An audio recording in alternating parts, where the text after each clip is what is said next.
हरे कृष्ण। जय हरिनाम संकीर्तन की, शिल प्रभुपाद की, निताय गौर प्रेमानंदे। हरि हरि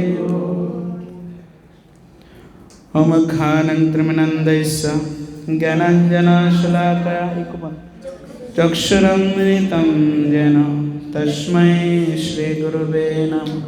श्रीचैतन्यमनोभीष्टं स्थापितं येन भूतले स्वयं रूपा कदा मह्यं ददाति सपदान्तिकं।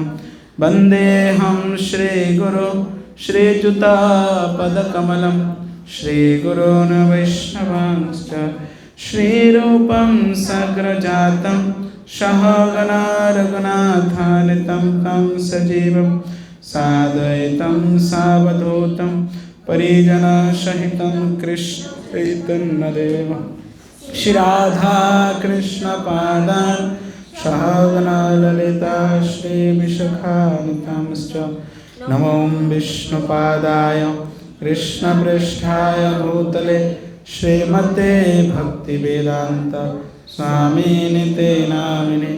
नमस्ते सरस्वती देवे गौरवाणी प्रचारिणे निर्विशेष शून्यवादी पाश्चात्यदेशतारिणे। नमो विष्णुपादाय कृष्णपृष्ठाय भूतले श्रीमते भक्तिसिद्धान्त सरस्वती नामिने। शिवार्षवानवी देवी दयिताय कृपाप्रदे कृष्ण संबंध विज्ञान दायिने प्रभवे नमः। माधुर्यल्ल प्रेमाढ्य श्रीरूपानुभवभक्तिदं श्रीगौर करुणा शक्ति विग्रहाय नमस्तुते। नमस्ते गौरवाणी श्रीमूर्तये दिनतारिणे शिरूपानुगविरुद्धा सिद्धांत नमो गौरकिशोराय साक्षात् वैराग्यमूर्तये विप्लवाम्बरशाम्ब पदाम्बुजायते नमः। नमः भक्तिविनोदाय सच्चिदानन्दनामिने गौरशक्तिस्वरूपाय रूपानुगौराय श्री गौर आविर्भाव भूमिस्थं निर्दिष्ट सज्जन प्रिय वैष्णव सार्वभौम श्री जगन्नाथाय ते नमः। वंशाकल्पतरुश्च कृपा सिन्धुभ्येव च पतितानां पावनेभ्यो वैष्णवेभ्यो नमो नमः। नमो महावदन्नाय कृष्ण प्रेम प्रदायते कृष्णाय कृष्ण चैतन्य नाम्ने गौरतिशे नमः। पंचतत्व आत्मकं कृष्ण भक्तरूप स्वरूपकं भक्तवतारं भक्ताख्यं नमामि भक्तशक्तिकं। हे कृष्ण करुणा सिंधु दीनबंधु जगत्पते गोपेश गोपिकाकांत राधाकांत नमस्तुते। जयतां सुरतो पंगो मम मन्दिरमतिर्गति मत्सर्वस्य पदाम्बोज राधावदनमो। दिव्यविन्दरन्नकल्पद्रुमात्र श्रीमन्रत्नागर सिंहासनस्थ श्रीमन्राधा श्रीलगोविन्ददेव पेष्टालिपुसेपुमान् स्मरामि। श्रीमान् रासरसारम्भे वंशीवटो तटस्थितो कर्षन् वेणु सुनिरिगोपी गोपीनाथायते श्रीहस्तिना। तप्त कांचन गौरांगी राधे वृंदावनेश्वरी विश्वभानुसुते देवी प्रणमामि हरे प्रिय। जय श्री कृष्ण चैतन्य प्रभु नित्यानंद श्री अद्वैत गदाधर श्रीवासादि गौर भक्तवृंद। हरे कृष्णा कृष्णा कृष्णा हरे हरे हरे राम राम राम हरे हरे। हरे कृष्णा कृष्ण कृष्ण हरे हरे, हरे राम राम राम हरे हरे, हरे कृष्ण कृष्ण कृष्ण हरे हरे, हरे राम राम राम हरे हरे। ओम नमो भगवते वासुदेवाय।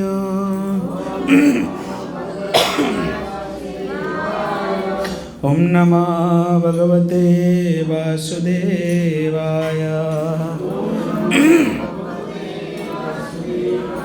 नारायणं नमस्कृतं नरं चैव नरोत्तमं, देवीं सरस्वतीं व्यासं ततो जयो मुदीरये।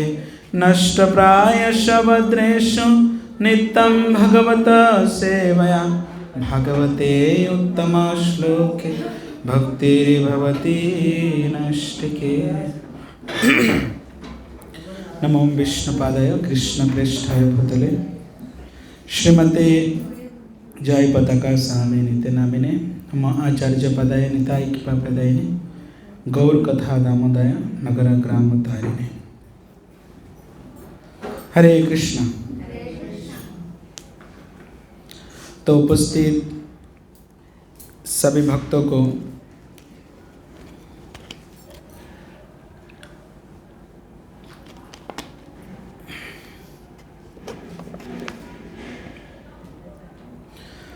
अंतर्जातीय कृष्ण भवनामृत संघ तथा इस्कॉन श्री श्री राधा गिरिधारी मंदिर की तरफ से हार्दिक स्वागत है।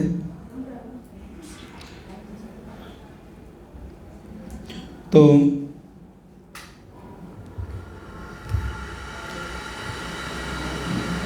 हम सब लोग एकत्रित हुआ है, सुनाई देगा, टेंशन नहीं। तो जगन्नाथ कथा की आज कौन सा दिन है? कौन सा दिन है? जगन्नाथ कथा की कौन सा दिन है आज? 1 2 3 है, तीसरा दिन। तीसरे दिन में आप सभी भक्तगण के हार्दिक स्वागत है।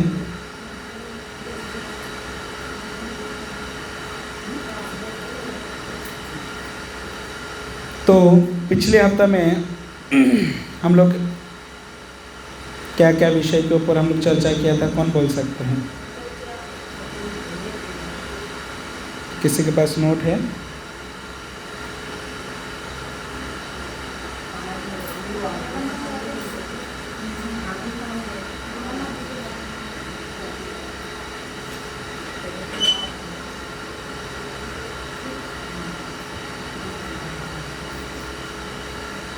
हैं? किसी को याद है कुछ? बड़ी बड़ी आँखें,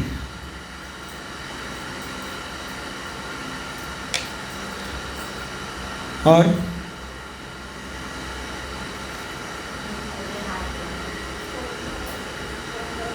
बोलिए बोलिए।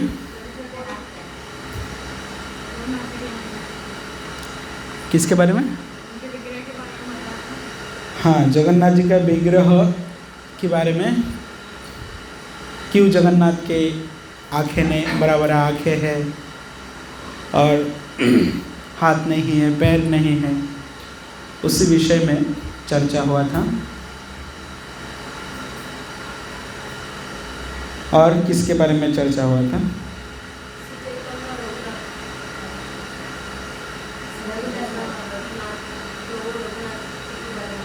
हाँ, वो तो दधीचीरा महोत्सव में चले गया, वो नहीं। ये तो तीसरे अपना सेकंड हफ्ता में हुआ था, लेकिन एक वीक पहले क्या हुआ था? हाँ, जगन्नाथ का, हाँ, जगन्नाथ जी का जो अभिषेक कैसा हुआ, तो इसी के ऊपर हम लोग चर्चा किया था। लेकिन मूल विषय के ऊपर किसी का अभी तक ध्यान नहीं आया। भगवान जगन्नाथ जी किस किस भाव में लीला करते हैं, क्या क्या भाव हैं उनका लीला करने के पीछे? पतित पावन लीला बोला था ना, 4 प्रकार की लीला भगवान करते हैं। एक क्या है? पतित पावन लीला। दूसरा गर्भगंजन, भक्तजन रंजन और भावग्रही जनार्दन। तो भावग्रही जनार्दन उसी के ऊपर हम लोग चर्चा किया था? नहीं, हम लोग पतित पावन लीला के ऊपर चर्चा किया था। और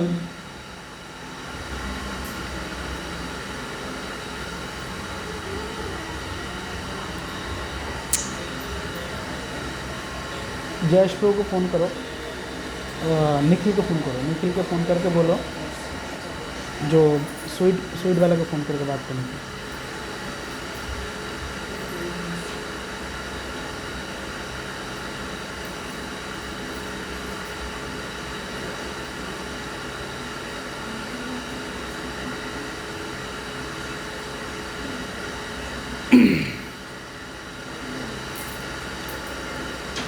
तो पतित पावन लीला के ऊपर हम लोग चर्चा किया है।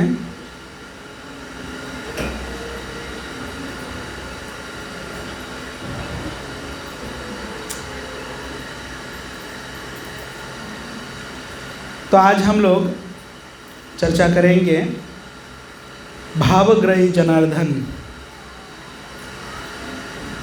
भावग्रही जनार्दन क्या है, उसका अर्थ क्या है?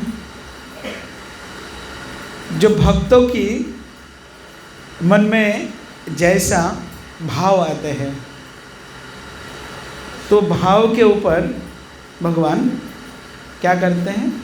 लीला करते हैं। तो इसी प्रकार बहुत सुंदर सुंदर लीला है।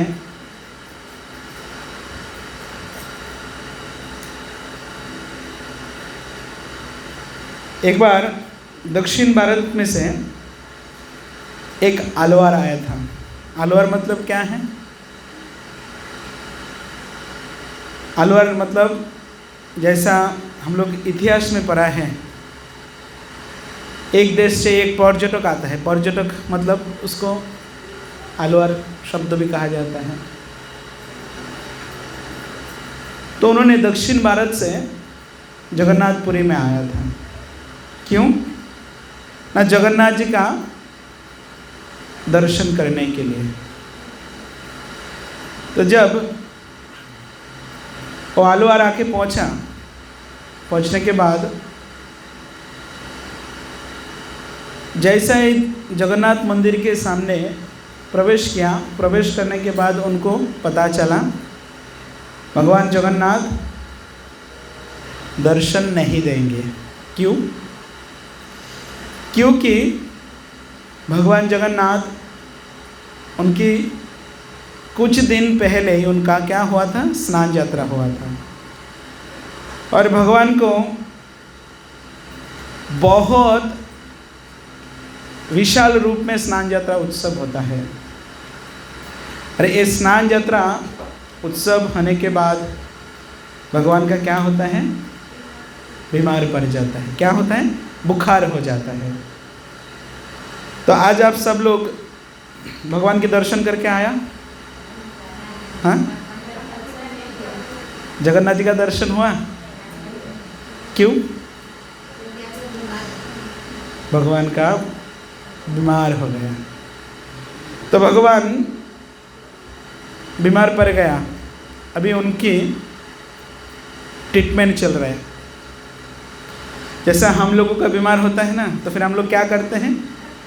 डॉक्टर के पास जाते हैं। फिर डॉक्टर क्या करते हैं? अपने को दवा देते हैं।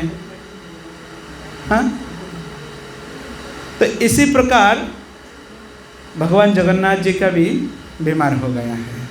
क्यों? बहुत ज़्यादा स्नान किया।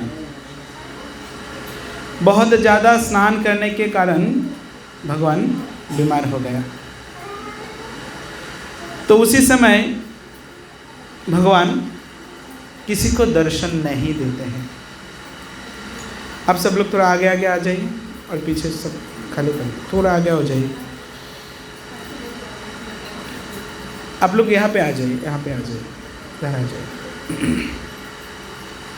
कृष्णा कृष्णा हरे हरे, हरे राम राम। क्या ना, हमारा हॉल थोड़ा छोटा है, तो इसीलिए छोटा हॉल में आप सभी भक्तों का आगमन बहुत ज़्यादा है, तो इसीलिए थोड़ा सा एडजस्ट करके बैठना पड़ता है। कोई बात नहीं। तो भगवान स्नान यात्रा के बाद भगवान बीमार पड़ जाते हैं, और जिसके कारण उनका क्या होता है, बुखार हो जाता है। और बुखार को होने के कारण भगवान किसी को दर्शन नहीं देते हैं। और इसी समय को क्या कहा जाता है, अनावर्ष का। तो इसी समय भगवान जब वो आलवार आया है, आने के बाद देखा मंदिर बंद है, भगवान दर्शन नहीं देंगे। तो यही बातों को सुनने के बाद उनके मन में बहुत दुख हो गया। इतना दुख होने लगा, मैं इतना दूर से आया हूँ, मैं इतना मेहनत करके आया हूँ, अभी भगवान का दर्शन नहीं होगा, कैसे चलेगा। तो पंडा लोग को क्या है, बार बार कह रहे मुझे कुछ भी हो जाए, मेरे को दर्शन की व्यवस्था करो। तो पंडा लोग सीधा डायरेक्ट बोलते हैं नहीं, दर्शन नहीं होगा। तो यही बात सुनने के बाद उनके मन में और भी दुख होने लगा। तो पंडा उनको मंदिर के अंदर प्रवेश करने के लिए नहीं दे रहे। अभी आलवार ने क्या कहा, मैं भगवान का दर्शन नहीं मिलेगा मुझे, मैं भगवान का दर्शन नहीं कर पाएंगे, मैं क्या करूं, मैं आत्महत्या कर दूं, मैं शरीर को छोड़ दूंगा, और मैं आत्महत्या करूंगा, और करने के बाद ये भगवान के ऊपर आरोप लगेगा। तो इसी प्रकार से उनका मन में विचार आया। तो उन्होंने क्या किया, कैसे आत्महत्या करेंगे, बोले पुरी में इतना बड़ा विशाल समंदर है, मैं समंदर में मेरा शरीर को छोड़ दूंगा। तब उन्होंने वहाँ से दुखी होके पश्चिम के दिशा में चलने लगा। जगन्नाथ मंदिर से थोड़ा सा आगे जब जाएंगे, मतलब पश्चिम के दिशा में 2-3 किलोमीटर, ज़्यादा से ज़्यादा 5 किलोमीटर हम लोग जाएंगे, तब क्या आ जाते हैं, समंदर आ जाते हैं। तो इसी प्रकार से उन्होंने पश्चिम के दिशा पर चलने लगा। तब भगवान ने देखा ये सचमुच ये जो भक्त है, ये तो सचमुच वो शरीर को छोड़ देगा, वो आत्महत्या करेगा। तो जगन्नाथ जी क्या किया, हनुमान जी को भेजा। हनुमान जी को वजह, हनुमान तुम जाओ, जाके उनको कैसे भी करके समझाओ, जो मैं 15 दिन के बाद उनका दर्शन मिलेगा। तो हनुमान जी भगवान जगन्नाथ जी का कहने से उन्होंने गया। तो जब वो आलवार पश्चिम की दिशा में चलने लगा, उसी समय वो जो जगन्नाथपुरी आज कैसा था, चारों साइड में पूरा एकदम जनसंगम है, दुकान है, रोड है, बहुत अच्छा, अभी पूरा एकदम सिटी का जैसा बन गया है। लेकिन उसी समय ऐसा नहीं थे, खाली जंगल और जंगल। तभी वो जंगल के बीच में से वो चल रहा है, उनको पीछे से लग रहे कोई व्यक्ति आ रहे हैं। तो उन्होंने एक बार, 2 बार, बार बार देखने के बाद फिर उन्होंने क्या किया, पीछे घूम के देखा। तो देखा विशाल एक हनुमान जी उनके पीछे खड़ा है। तो खड़ा होकर बोल रहे, देखो तुम इसी प्रकार में दुखी मत हो, क्योंकि ये भगवान की ये लीला है। उन्होंने हर साल इस लीला को उन्होंने करते हैं, तो आप उसमें दुखी मत हो, आपको भगवान के दर्शन निश्चित रूप में मिलेगा। लेकिन उनका मन में बोले नहीं, आपको क्या भगवान ने भेजा है? बोले हाँ, मुझे भगवान भेजा है। बोले मेरे को दर्शन मिलेगा? बोले अभी नहीं, 15 दिन के बाद। तो ये बात बोले नहीं, मेरे को आत्महत्या करना ही है मुझे। तो उनका मन में ऐसा विचार था, मैं इसी प्रकार से आत्महत्या करेंगे तो फिर शायद मेरा दर्शन हो जाएगा। लेकिन भगवान तो अंतर्यामी हैं। लेकिन जब समय बीतने के लिए जा रहा है और भी आगे जा रहे हैं, और उनका मन में भगवान की दर्शन की जो लालसा है वो और भी तीव्र होने लगता है। और ऐसा तीव्र होते होते उनका मन में तो ऐसा हो गया, जो भगवान की दर्शन नहीं हुआ तो मतलब मेरा जीवन वृथा है। तो आलवार ने क्या किया, मुझे आत्महत्या करना है। अभी हनुमान जी एक बार दो बार बार बार समझा दिया उनको, लेकिन समझाने के बाद में भी उनका बात तो नहीं सुन रहे, तो हनुमान जी चले गए। लेकिन जब हनुमान जी के साथ बात किया तो बात करते करते वो पश्चिम के दिशा पर चल रहा था, लेकिन जब बात होने के बाद उनका दिशा चेंज हो गया, दक्षिण के दिशा में उन्होंने चलने लगा। तभी उनको 1 किलोमीटर 2 किलोमीटर चल रहे, 3 किलोमीटर चल रहे, अभी समंदर आएगा, अभी समंदर आएगा। ऐसा करते करते 10 किलोमीटर 20 किलोमीटर 22 किलोमीटर चले गया, फिर भी नहीं आ रहे। यहाँ पे जगन्नाथ जी देख रहे, ये व्यक्ति तो जिद्दी बहुत है, तो कोई भी हालत से उनको रुका नहीं जा रहे। तो भगवान जगन्नाथ जी तब क्या किया, वो व्यक्ति 22 किलोमीटर चलते चलते कहाँ चले गया, ब्रह्मगिरी पर्वत के वहाँ पे चले गए। नीलगिरी पर्वत से ब्रह्मगिरी पर्वत के साइड चले गए। वो कहाँ है, अभी वर्तमान उसका नाम है अलारनाथ करके है। तो ब्रह्मगिरी के वहाँ पे गया, वहाँ पे देखा जो नहीं जाएंगे, वो सुन नहीं रहे, तो भगवान क्या किया, शंख चक्र पद्मधारी एकदम चतुर्भुज रूप में भगवान विष्णु के रूप में प्रकट हुआ। प्रकट होके उन्होंने उनके सामने प्रकट हो गया, होके बोला देखो मैं ही जगन्नाथ हूँ, मुझे दर्शन करने से जो फल प्राप्त होगा और जगन्नाथ जी का दर्शन करने से वही फल प्राप्त होगा। तब आलवार ने जब विष्णु का दर्शन किया तब उनका मन शांत हुआ। तो आज भी ये जो विष्णु हैं अभी भी है। जगन्नाथपुरी से हम लोग 20-22 किलोमीटर आगे चलेंगे दक्षिण की तरफ, तो आज भी अलारनाथ करके एक स्थान है जहाँ पे अलारनाथ जी अभी भी वहाँ पे विराजमान है, तो इसका दर्शन करने को मिलता है। तभी ये अलारनाथ शब्द वो नाम कैसे आ गया, कौन आया था दर्शन करने के लिए, आलवार। तो आलवार को दर्शन दिया कौन, भगवान। भगवान कौन है, जगन्नाथ। तो जगत की नाथ किसको दर्शन दिया, अलारनाथ। आलवार को दर्शन दिया, आलवारनाथ आलवारनाथ आलवारनाथ करते करते उससे नाम परिवर्तन होकर क्या हो गया, अलारनाथ। अभी भी अलारनाथ नाम से वो स्थान अभी भी बहुत प्रसिद्ध है। तो ये अलारनाथ भगवान भी बहुत लीला करते हैं। एक बार अलारनाथ के जो मंदिर में एक पुजारी थे जिन्होंने हमेशा एक भगवान को पूजा करते थे।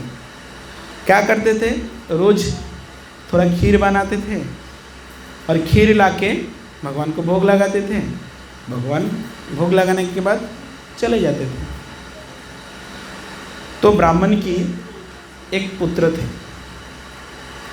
तो एक दिन ब्राह्मण कुछ कार्य से वो बाहर जाना पड़ा, तो उनका पुत्र को कहा, बेटा मैं आज बाहर जा रहा हूँ, तुम भगवान को खिला देना।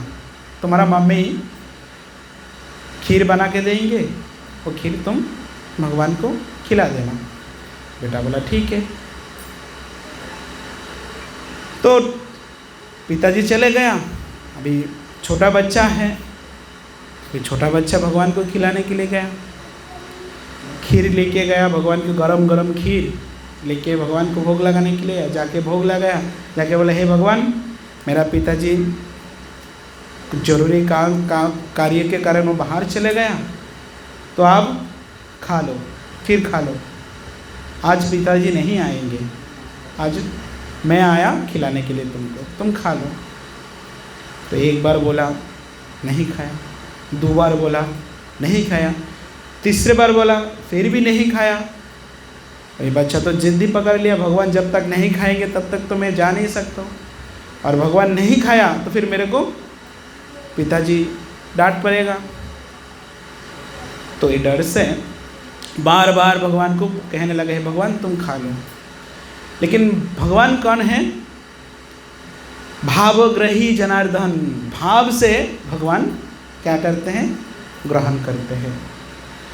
भले ये छोटा बच्चा है, लेकिन उनका भाव क्या है?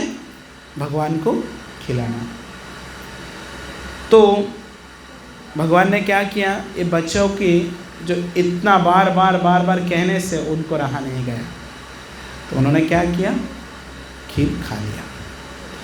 अभी खीर खाया तो पूरा खा गया। अभी जैसे ही खीर खा के खाली बाटी लेके उन्होंने घर पे गया, जाके मम्मी को बोला ए लो भगवान ने खा लिया। तो मम्मी ने कहा भगवान कैसे खाएगा, इतना दिनों से नहीं खा रहे तो झूठ बोल रहे, खुद खा के आया बोलता है भगवान खाया। अभी छोटा बच्चा है, बोले ठीक है वो खुद खा लिया होगा। तो माँ ने कुछ बोला नहीं। तो दूसरे दिन फिर उन्होंने खीर बना के दिया। बच्चे को बोला बेटा जाओ भगवान को भोग खिला के आओ। वो जाके फिर से खिलाया, अभी भगवान खाने लगा। एक दिन दो दिन ऐसा हो गया। तीसरे दिन पिताजी आया, आके पूछा बेटा तुम भगवान को खिलाया? बोला हाँ पिताजी मैं खिलाया। तब बोल रहे कैसे खिलाया? बोले भगवान हाथ से खाया। बोले अच्छा। बोल रहे इतना दिन हो गया मैं भगवान का सेवा कर रहा हूँ, भगवान आज तक मेरे से नहीं खाया, तुमसे भगवान खा लिया। ठीक है चलो देखते हैं, फिर से और एक दिन मेरे सामने खिला के देखो। बोले ठीक है, लेकिन बच्चे के हृदय में क्या है? कुछ पाप नहीं है। बोले ठीक है चलो मैं खिलाऊंगा। अभी पिता ने क्या किया? बोले जाओ तुम जाके भगवान को खिलाओ, मैं दूर से छुप के देखूंगा। तो पिताजी ने क्या किया? जाके साइड में छुप गया और बच्चा को बोला तुम खिलाओ। अभी भगवान तो अंतर्यामी, वो तो देख रहे हैं पिताजी छुपा हुआ है, अभी कैसे खाएंगे? तो एक बार बोल रहे, दो बार बोला, तीन बार बोला, बार बार बोला, बच्चे ने रोने लगा।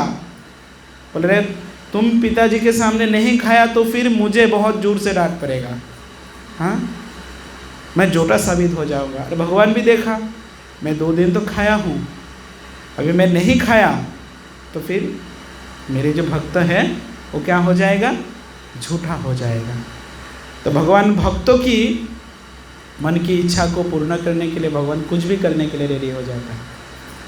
तो इसी प्रकार बार बार कहने के बाद भगवान प्रकट हो गया।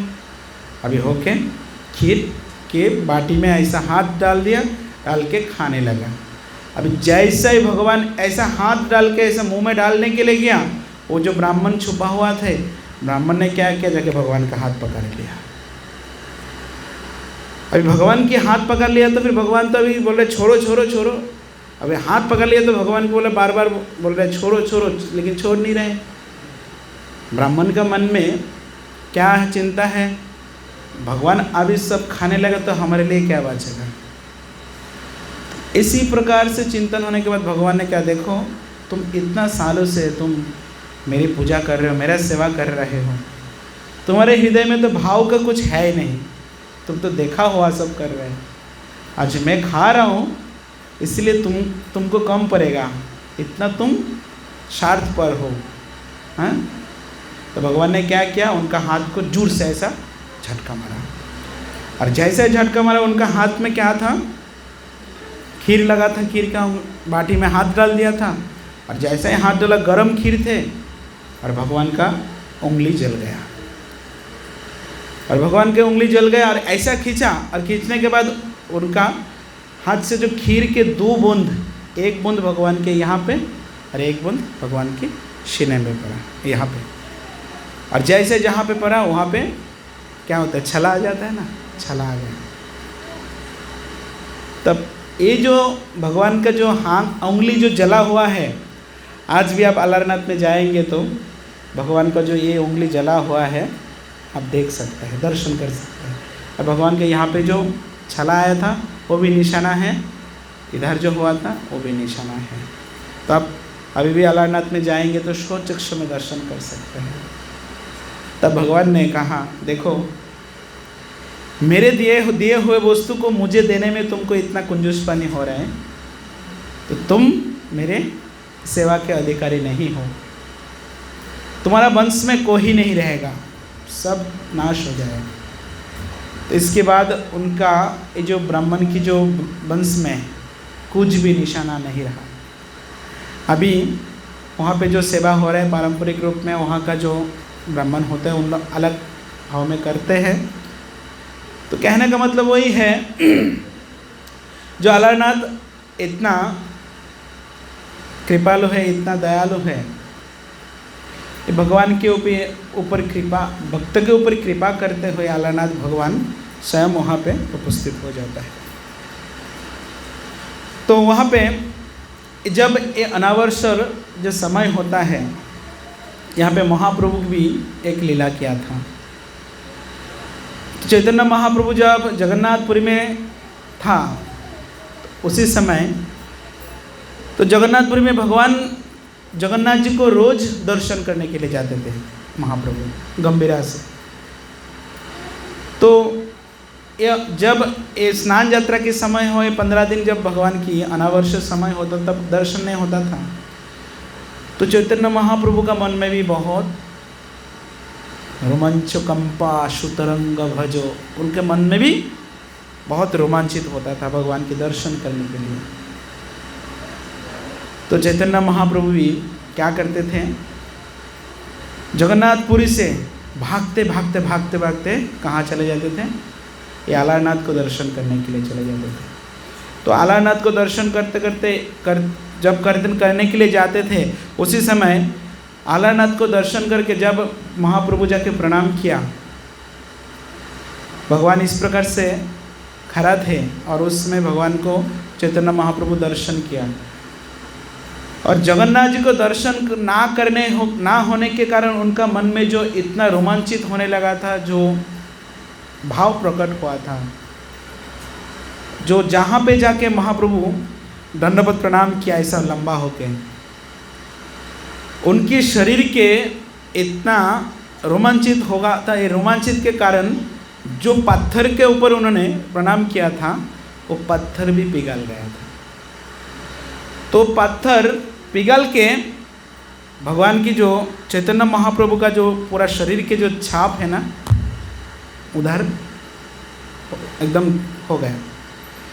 तो वो जो पत्थर अभी भी है, जब हम लोग अलारनाथ दर्शन करने के लिए जाएंगे ना, वो पत्थर अभी भी दर्शन करने को मिलता है, आपको स्पर्श करने को भी मिलेगा।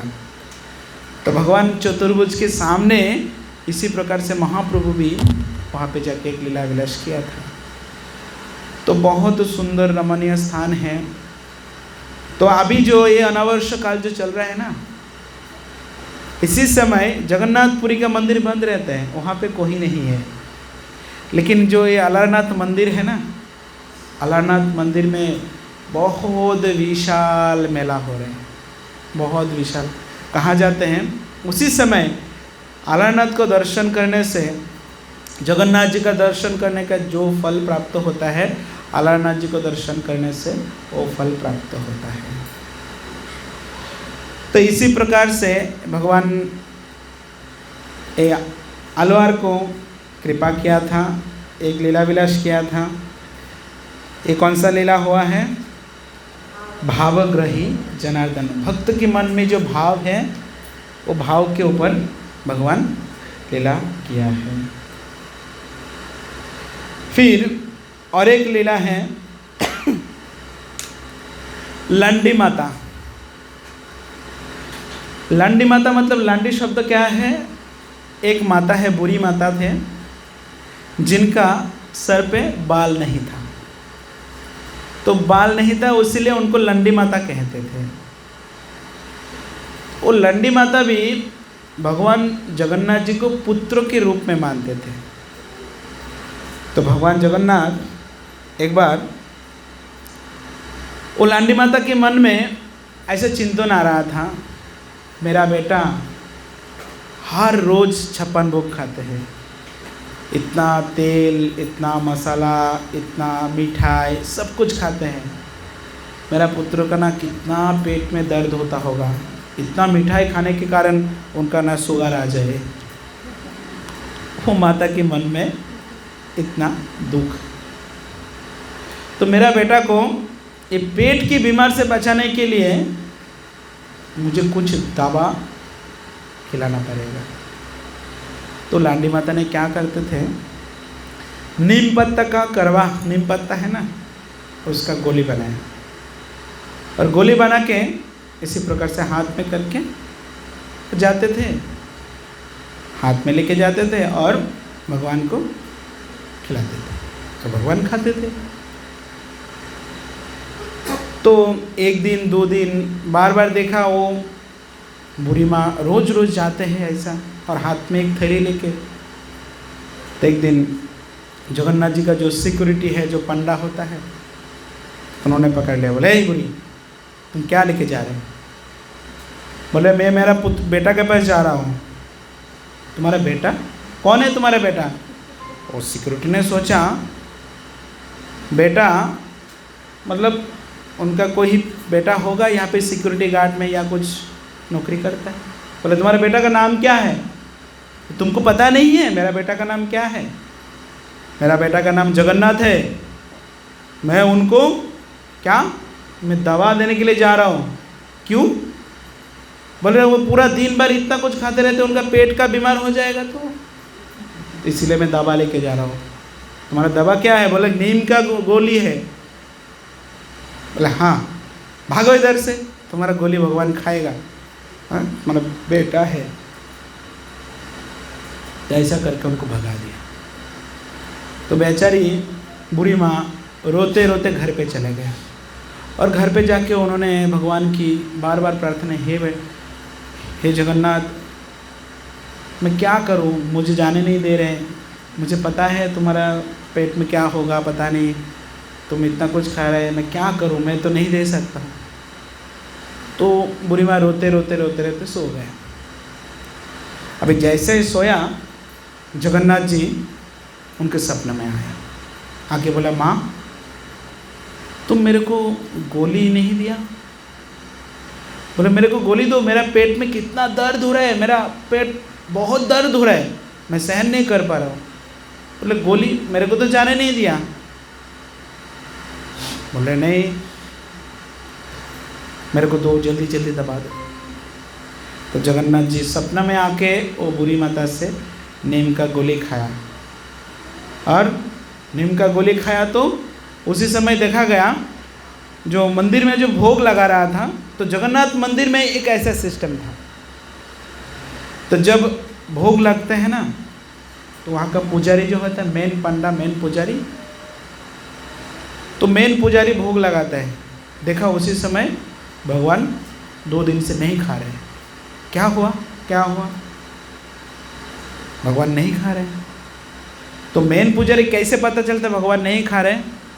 तो जब भगवान को भोग लगाता है ना, तो उसी समय उनका हाथ में जल लेते हैं और जल में जगन्नाथ जी का प्रतिच्छवि दिखाई देते हैं। तो जब जगन्नाथ जी का प्रतिच्छवि हाथ में दिखाई देगा तब भगवान खाते हैं, और नहीं दिखाई दिया तो नहीं खाया। तब वो प्रसाद के कारण तो जो भोग लगाता है ना, जो भी कुछ सब फेंक देते हैं, मिट्टी के नीचे गाड़ देते हैं, वो किसी को नहीं देते। तो इसी प्रकार से बार बार देख रहे हैं भगवान 1 दिन 2 दिन 3 दिन नहीं खा रहे, तो सब लोग चिंतित हो गए, अरे क्या हो रहा है, क्या हो रहा है, भगवान क्यों नहीं खा रहे। तब भगवान ने राजा को कहा, वहाँ का जो राजा थे, राजा को कहा, देखो मेरे माँ मेरे लिए नीम का गोली लेके आ रहा था, क्यों, मैं पूरा दिन भर इतना कुछ खाते रहता, आप सब लोग मेरे को इतना भर भर के खिलाते रहते हो, तो मेरा पेट में कितना दर्द होता है, तो वो दर्द को सहन कर नहीं पाता हूँ मैं, और मेरे ऊपर दया करके मेरा माँ ने क्या किया, मेरे लिए दवा लेके आ रहा था, लेकिन तुम्हारे सिक्योरिटी गार्ड मेरे माँ को आने नहीं देता है, तो नहीं देगा तो मैं नहीं खाऊंगा। अभी राजा बोल रहे, कौन है तुम्हारा माँ, बोल रहे मेरा माँ लांडी माता। तब राजा आके ढूंढने लगा, लांडी माता कौन है, लांडी माता कौन है। फिर बाद में पता चला कि लांडी माता वही है, तो सचमुच वो नीम का गोली दिया। तो तब से राजा ने नियम बनाया, जो भगवान की जब भोग लगेगा, भोग में क्या चाहिए, कोई भी कड़वा वस्तु होना चाहिए, कुछ भी नहीं है, नीम का पत्ता भी देना पड़ेगा। तो इसीलिए जगन्नाथपुरी में आप भी ये सिस्टम है, जब भगवान को भोग लगता है तब एक ना कोई कड़वा वस्तु देना ही पड़ता है। ते भी एक भावग्रही जनार्दन के ऊपर एक लीला भगवान ने किया है।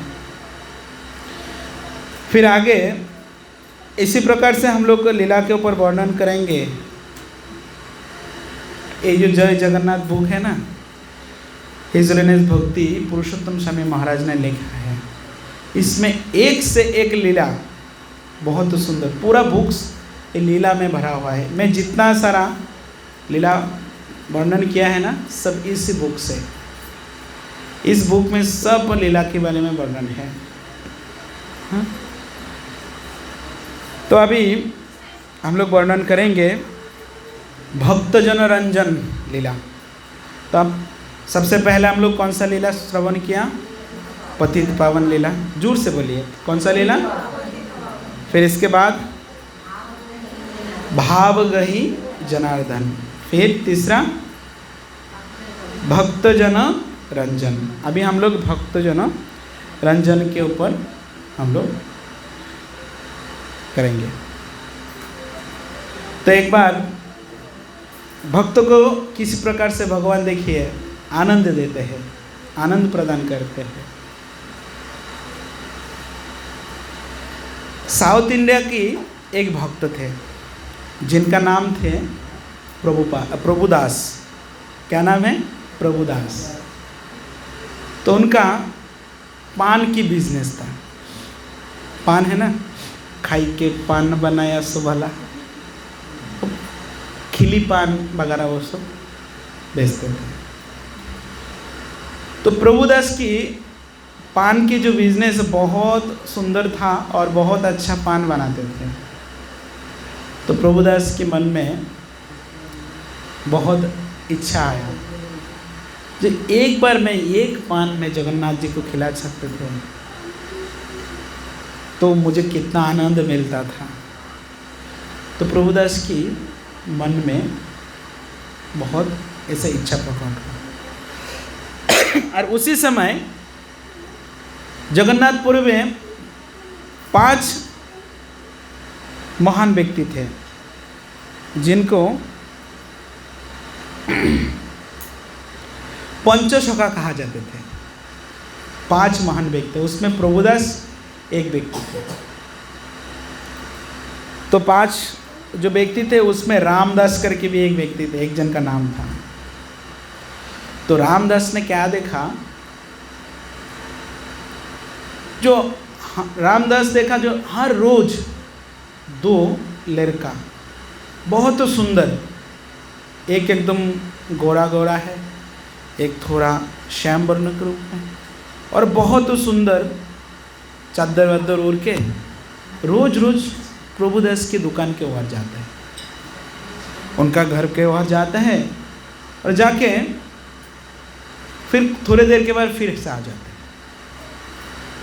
तो एक दिन देखा, फिर दूसरे दिन देखा, तीसरे दिन फिर से देखा, तो देखा ये कौन है, ये रोज रोज जाते हैं फिर आ जाता है। तो रामदास के मन में इच्छा आया, ये कौन है, कहाँ जाता है, मेरे को एक बार देखना है। तो जाके देखे प्रभुदास के घर पे जाते हैं। तो फिर उन्होंने प्रभुदास के घर पे गया, जाके प्रभुदास को पूछा, अच्छा तुम्हारे घर पे कौन आते हैं, दो लड़का?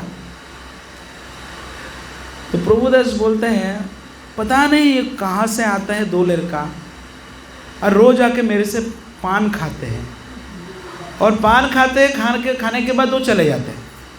तो बोलते तुम पैसा नहीं लेते? अरे मैं इन लोग को देख के मैं इतना मोहित हो जाता हूँ, उन लोग जो बोलते हैं मैं वो दे देता हूँ, पैसा मांगने का मुझे याद ही नहीं रहता है।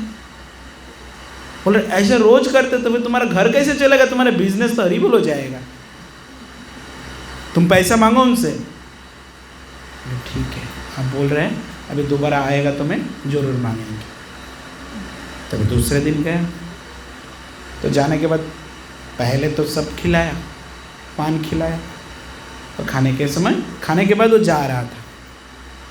तो प्रभुदास ने कहा, हे बाबा तुम लोग इतना दिन से जो मेरे से पान खा के जा रहे हैं, तुम लोग तो पैसा देने का नाम तो नहीं लेते हैं, और मैं भी नहीं मांगता तो इसीलिए तुम भी नहीं देते हैं, ये क्या है? पैसा दो फिर जाओ। तो मैं पैसा, मेरे पास तो पैसा नहीं है, मैं कहाँ से दूंगा? बोले नहीं, पैसा नहीं दे तो नहीं छोड़ूंगा। बोले ठीक है, कल आके तुमको मैं पूरा पैसा दे देंगे।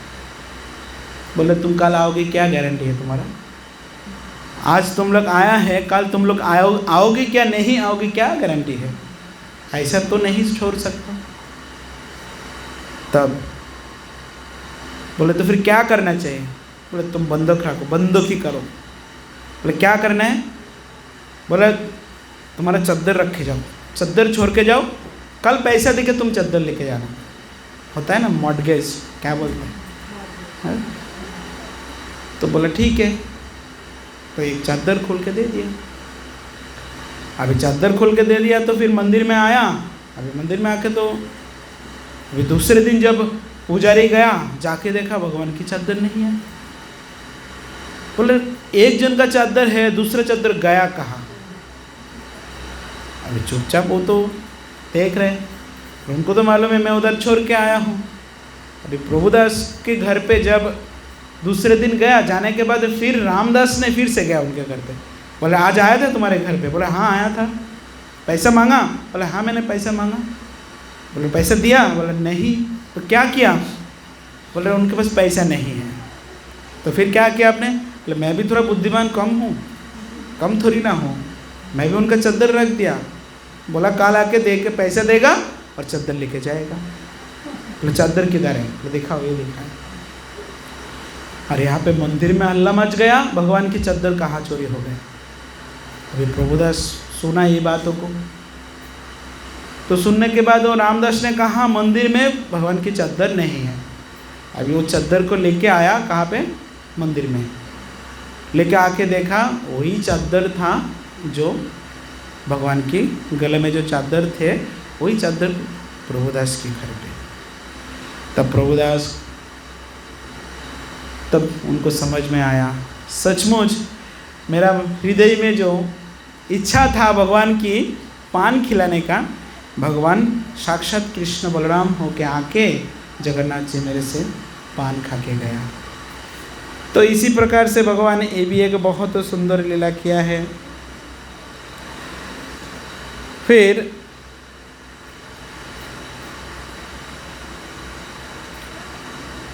आगे जाके और एक लीला करते हैं। आप सब लोग विदुर जी को जानते हैं, हाँ? जब विदुर की गृह में भगवान आया था, कब? महाभारत के युद्ध के समय। भगवान कितने बार आया था? 2 बार। एक बार संधि स्थापन करने के लिए आया था, दोबारा जब विश्वरूप दर्शन किया था उसी समय आया था। तो जब भगवान जब कौरव और पांडवों का बीच में जब युद्ध की तैयारी हो रहा था उसी समय संधि स्थापन के लिए उनको दूध बन के आया था। तो उसी समय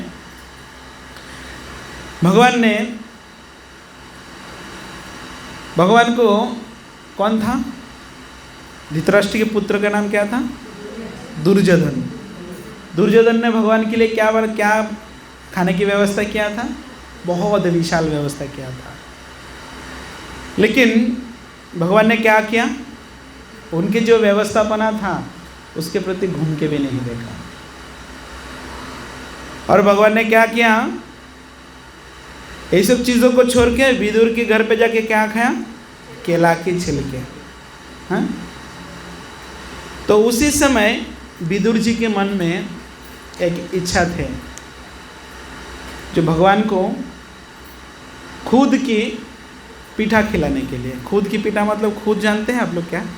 चावल का जो टुकड़ा आता है ना, कनी बोलता है ना, उसके पीठा खिलाने के लिए। तो उसी समय तो भगवान को तो नहीं खिला पाया। तो विदुर जी का मन में कि यही इच्छा था। तो विदुर जी पुरी में आया ताकि समुद्र के तट में एक विदुर घाट करके एक स्थान है, विदुर की टीला, वहाँ पे एक तुलसी का मंच बना के वहाँ पे एक वृद्ध व्यक्ति रोज एक खुद की मतलब ये जो चावल का कना है उसके पिठा बनाते थे और भोग लगाते थे। और ये चीज़ों को खाने के लिए भगवान जगन्नाथ मंदिर छोड़ के आ जाते थे। तभी भगवान तो यहाँ पे आके खा के जाते हैं, तो मंदिर में जाके खाएगा क्या? वे 56 भोग व्यंजन को लगा रहे हैं भोग, भगवान खा नहीं रहे। अभी जब सब कुछ रेडी करके तैयारी करके जब भगवान की भोग लगाने के लिए जाते हैं, मेन पुजारी जब हाथ में जब पानी देखते हैं, देखा उसमें भगवान का प्रतिच्छवि नहीं देख रहे, नहीं खा रहे। 1 दिन 2 दिन 3 दिन हो गया, 4 दिन हो गया, ऐसा बीतने लगा। तो सब लोग बहुत चिंतित हो गया, बोले ये क्या हो रहा है, भगवान क्यों नहीं खा रहे? तो वहाँ पे एक व्यक्ति थे, जो व्यक्ति जगन्नाथ जी का प्रसाद छोड़ के दूसरा कोई चीज़ नहीं खाते थे। तभी 1 दिन 2 दिन 3 दिन हो गए। जगन्नाथ जी का क्या होता है, जब भोग लगता है, भोग लगने के बाद फिर वो प्रसाद आते हैं आनंद बाज़ार में, आनंद बाज़ार में सबको मिलता है। आज के प्रसाद कल भी बेचते हैं,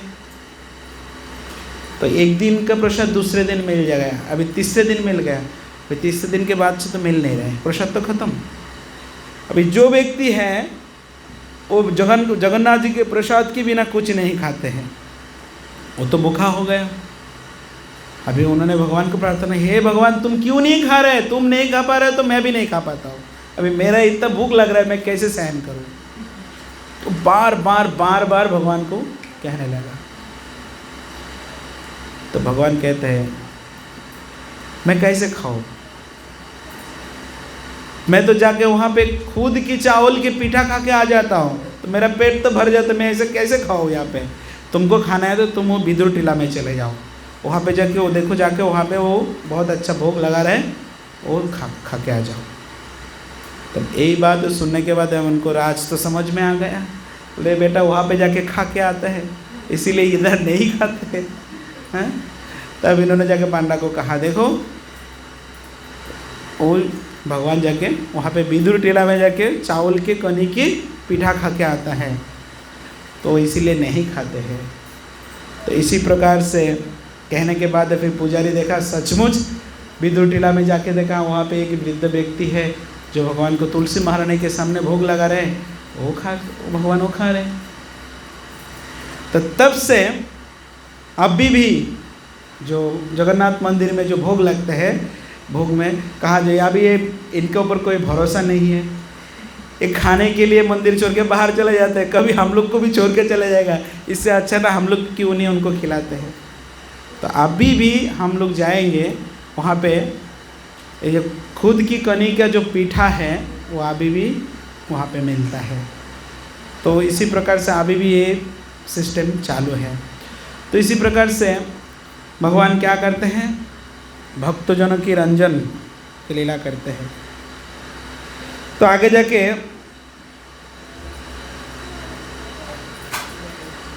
एक वृद्ध माता थे कर्माबाई करके।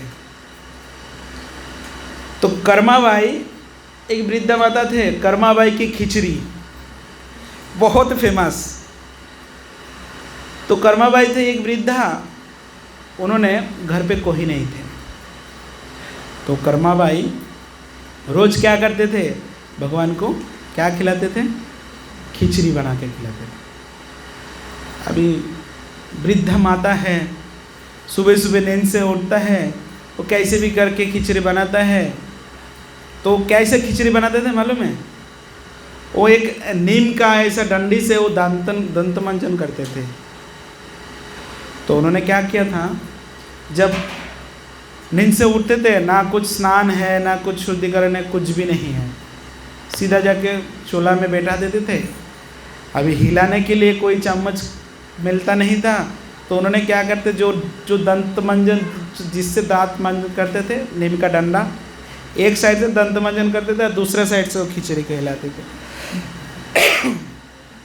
और उसको लेके खिचड़ी बना के जाके भगवान को भोग लगाते थे।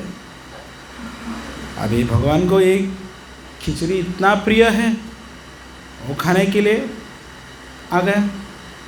अभी खिचड़ी खाने के लिए आके बैठ जाता है और पूरा दिन भर बैठा रहता है वहाँ पे आके, जब तक खिचड़ी नहीं खाएगा तब तक जाएगा नहीं।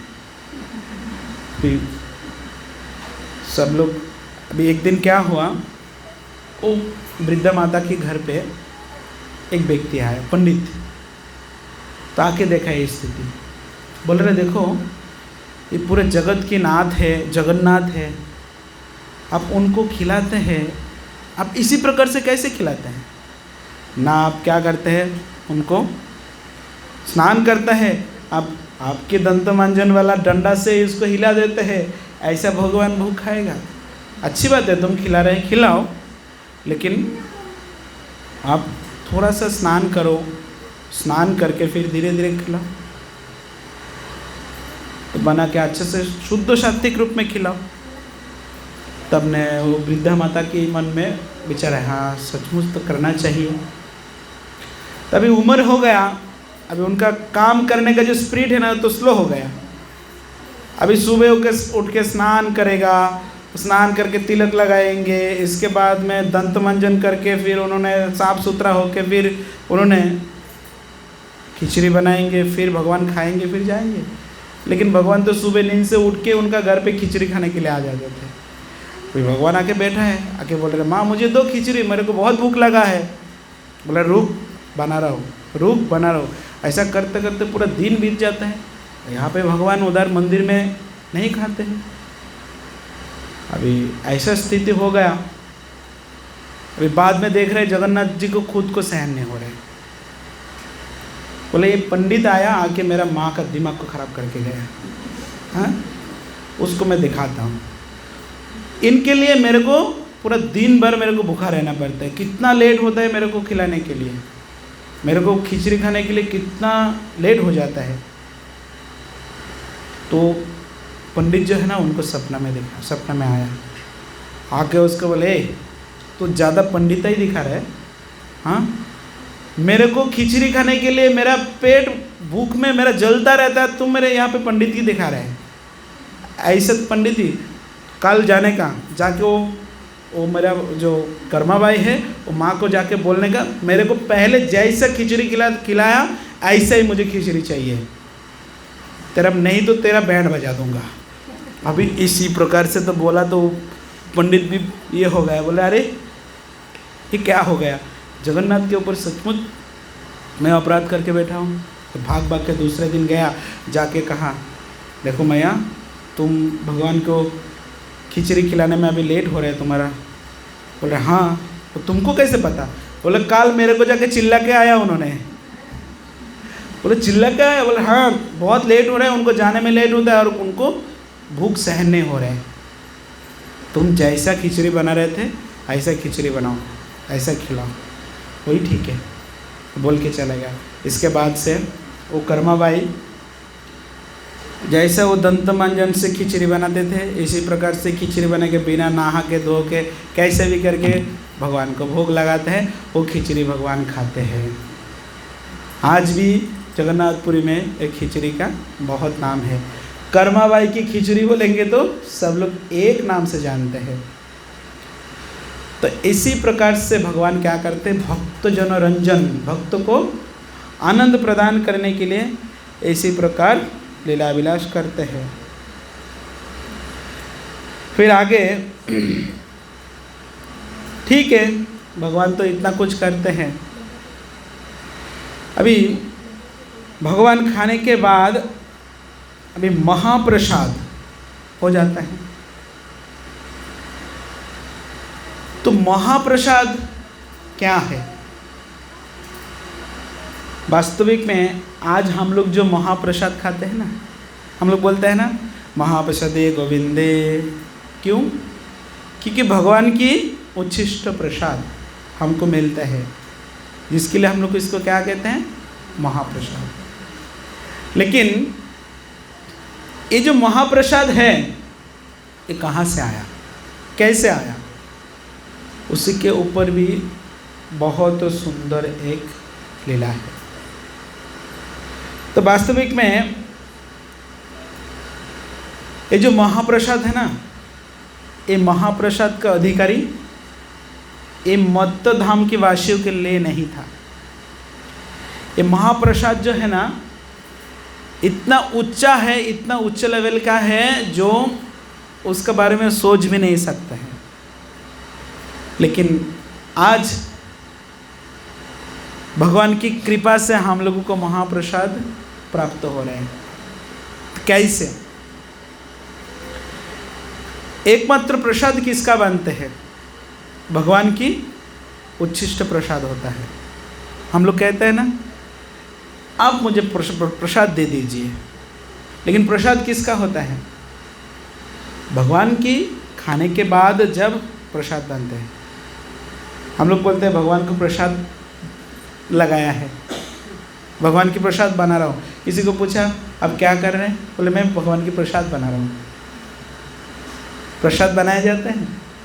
नहीं, भगवान के लिए भोग बनाया जाता है। भगवान के लिए क्या बनाया जाता है? भोग बनाया जाता है। और जब भगवान के लिए जो भोग बनाया है वो भोग को हम भगवान को अर्पण करेंगे।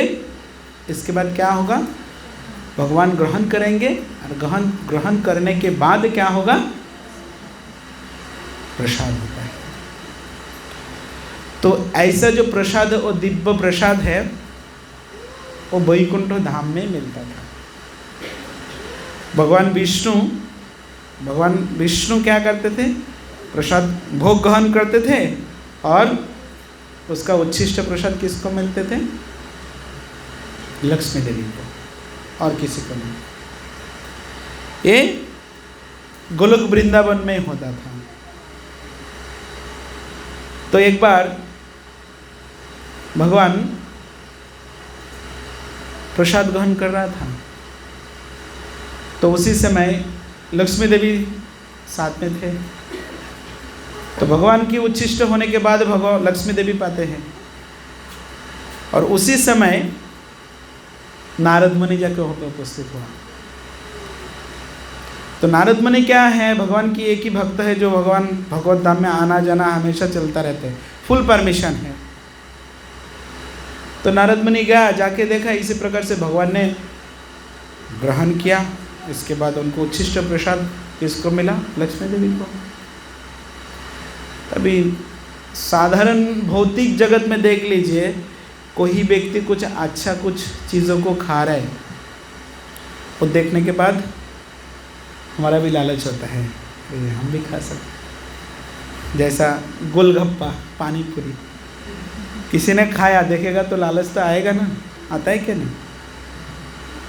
कुछ रसगुल्ला हो, कुछ अमृत की जैसा कुछ चीज़ हो, जो चीज़ों को किसी ने ग्रहण कर रहे देखेंगे तो हमको तो इच्छा होगा ना, मैं भी खाऊंगा।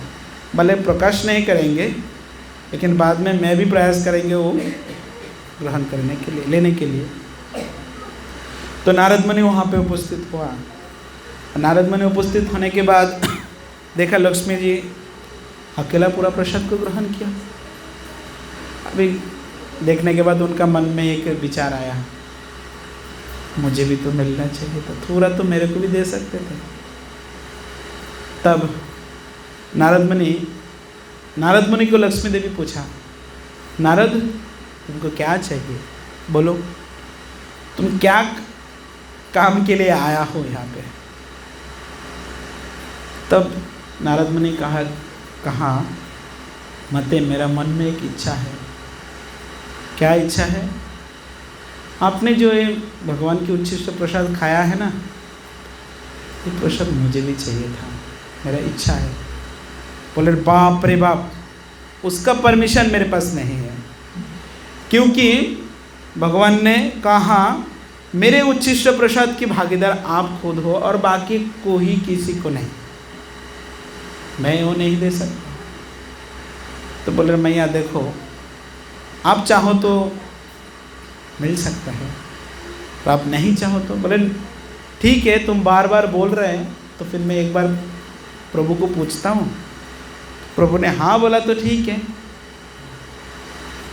तब लक्ष्मी जी जाके कहा भगवान को, प्रभु आपके जो प्रिय भक्त है नारद मुनि, उन्होंने बहुत जिद पकड़ के बैठा है। क्या?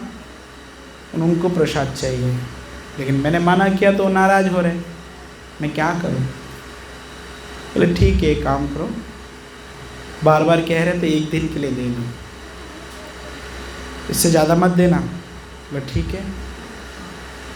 तो फिर एक दिन के लिए नारद मुनि को लक्ष्मी जी ने भगवान का प्रसाद दिया। और जैसे भगवान का प्रसाद दिया, देने के बाद तो नारद मुनि का मन में एकदम लड्डू फूट गया, भगवान की प्रसाद मिल गया। अभी भगवान की प्रसाद मिलने के बाद उन्होंने खा गया। अभी खाने के बाद उनके तो हृदय में इतना आनंद उत्पन्न हुआ, पूरा पागल के जैसा हो गया, और पागल के जैसे नृत्य करने लगा, आनंद से इधर उधर जा रहे हैं। थोड़ा सा मन में अहंकार भी आ रहे हैं, मैं भगवान की प्रसाद मिल गया मुझे, लेकिन थोड़ा तो बोलना पड़ेगा, किसी को सुनाना तो पड़ेगा। तो नारद मुनि वहाँ पे नाचते नाचते शिव जी के सामने चले गया, कैलाश में चले गया। अभी शिव के सामने जब चले गया, अभी शिव जी ने देखा वहाँ पे अरे नारद मुनि नाच रहे। अभी शिव जी कह रहे अरे नारद मुनि, मैं तो तुमको कभी भी ऐसे नाचने को नहीं देखा, तुम बिना पर भगवान के नाम राम नाम करते रहे, तो हमेशा भगवान के नाम करते रहे, तो वो तो मैंने देखा, लेकिन ऐसा नाचने तो नहीं देखा। अब क्यों इतना क्यों नाच रहे, क्या हुआ तुम्हारा मन में? बोले प्रभु क्या बोलूँ, बोलने के जैसा कुछ है नहीं। बोले क्या हुआ, बोलो तो सही। आज मैं बहुत आनंदित हूँ। क्यों? मुझे प्रसाद मिल गया। बोले प्रसाद? शिव जी बोले प्रसाद? बोल रहा अरे बाप रे। बोलने के बाद बोले तुम अकेला प्रसाद खा गए, मेरे लिए नहीं रखा? मैं तुम्हारा इतना बड़ा दोस्त हो, तुम मेरे साथ इतना गहरी दोस्त संबंध है, तुम मेरे को दिख के बिना तुम कैसे खा गया?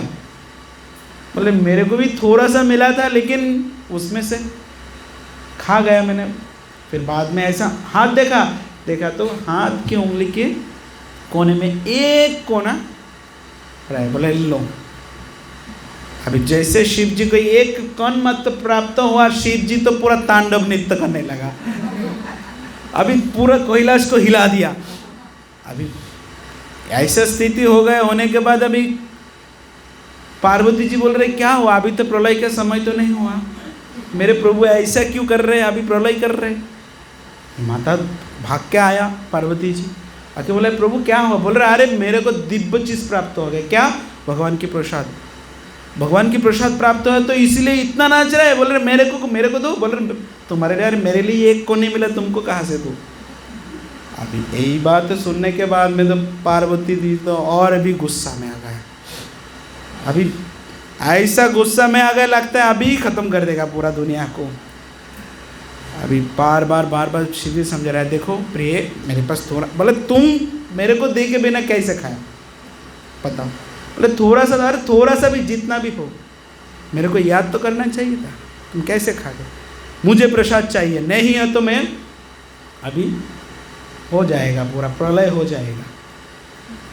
अभी इसी प्रकार से पूरा पार्वती जी तो बहुत क्रोधित हो गया, और क्रोधित होने के नाते अभी सब देवी देवता भी डरने लगा, बोल रहे क्या होगा अभी। तब सब लोग मिलके बोले देखो ये जो गड़बड़ी है ना, ये कहाँ से शुरू हुआ, ये विष्णु जी का भगवत धाम से शुरू हुआ। कहाँ पे? गोलोक वृंदावन। लक्ष्मी जी ने प्रसाद दिया नारद को, वहाँ से शुरू हुआ, चलो वहाँ पे जाते हैं, वहाँ पे नहीं जाएंगे तो इसका कोई सल्यूशन नहीं मिलेगा। बोले नहीं तो उनको बुलाते हैं। फिर बाद में भगवान को वहाँ पे बुलाया, फिर भगवान ने आया, आके बोला देखो क्या हुआ। बोल रहे पार्वती जी देखा, आके देखा पूरा एकदम क्या बोलते हैं राक्षसी का रूप ले लिया, अभी तो हो जाएगा। अरे बोलो शांत हो जाओ। बोले नहीं, बोले नहीं बोलो ना, तुम शांत हो जाओ, शांत हो जाओ, मैं बोल देता हूँ, क्या जो बोलो, तुमको जो चाहिए मिल जाएगा। बोले चाहिए मिल जाएगा, मेरे को प्रसाद चाहिए। बोले प्रसाद? अभी विष्णु भी सोच में आ गए, बोले प्रसाद कैसे देंगे। बोले नहीं, जो प्रसाद नारद मुनि को मिला वो तो मुझे भी चाहिए। बोले ठीक है मुझे। बोले नहीं, मेरे को खाली नहीं चाहिए, पूरा ये मत्तवासी में जो भी है कीड़ा मकोड़ा, जो चिट्टी जानवर जो भी है, उनको भी प्रसाद चाहिए, क्योंकि सब मेरा संतान है। माँ के रूप में किसको कहा जाता है? योग माया पार्वती जी को तो माँ कहा जाता है ना, और माँ के संतान तो सब है। बोले मेरा जितना सारा संतान है सबको प्रसाद मिलना चाहिए, खाली मनुष्य नहीं पर कीड़ा मकोड़ा जो भी हो सबको प्रसाद मिलना चाहिए।